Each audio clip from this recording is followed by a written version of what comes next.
आज भले ही बिहार का कॉलेज और विश्वविद्यालय शिक्षा व्यवस्था को लेकर पिछड़ा हुआ है, लेकिन अगर बात करें हजारों साल पहले एजुकेशनल हब हुआ करता था। बिहार में ही दुनिया का सबसे पहला विश्वविद्यालय खुला था, जिसे आज हम नालंदा विश्वविद्यालय के नाम से जानते हैं। आपको बता दें, नालंदा का अर्थ होता है ना रुकने वाला ज्ञान। नालंदा विश्वविद्यालय की स्थापना 450 ईस्वी में हुई थी, लेकिन कहा जाता है 12वीं शताब्दी में बख्तियार खिलजी द्वारा इसे नष्ट कर दिया गया। इस आक्रमण के दौरान यहाँ काम करने वाले धर्माचार्य और बौद्ध भिक्षुओं को भी मार दिया गया था। खिलजी अफगानिस्तान के खिलजी काबिले का था। सन 1911 में वो भारत में कदम रखा।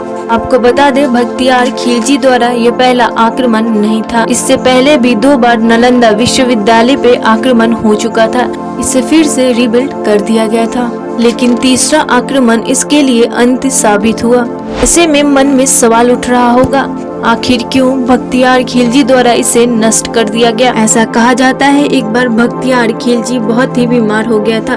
काफी हकीमों द्वारा इसका इलाज कराया गया, लेकिन सेहत में सुधार न होने के कारण किसी ने सलाह दी नालंदा महावीरा के प्रिंसिपल राहुल श्री बौद्धरा के, लेकिन खिलजी को किसी गैर मुसलमान से इलाज कराना मंजूर नहीं था। जब उसकी हालत बिगड़ती जाती है तब राहुल श्री भद्रा को बुलाया गया, लेकिन खिलजी उनके सामने शर्त रख देते हैं उन्हें बिना किसी दवा के ठीक करे।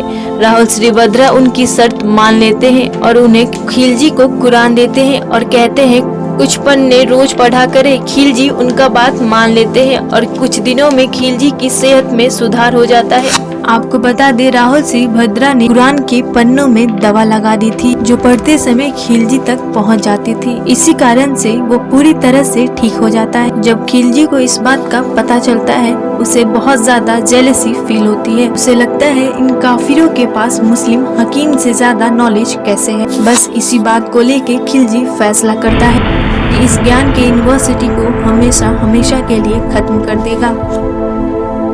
नालंदा यूनिवर्सिटी जलने का सबसे बड़ा नुकसान हुआ था, वो था प्राचीन काल की किताबों का जलने से बहुत सा ज्ञान विलुप्त हो गया। आज इस दुनिया में इस बुक की कोई भी कॉपी अवेलेबल नहीं है।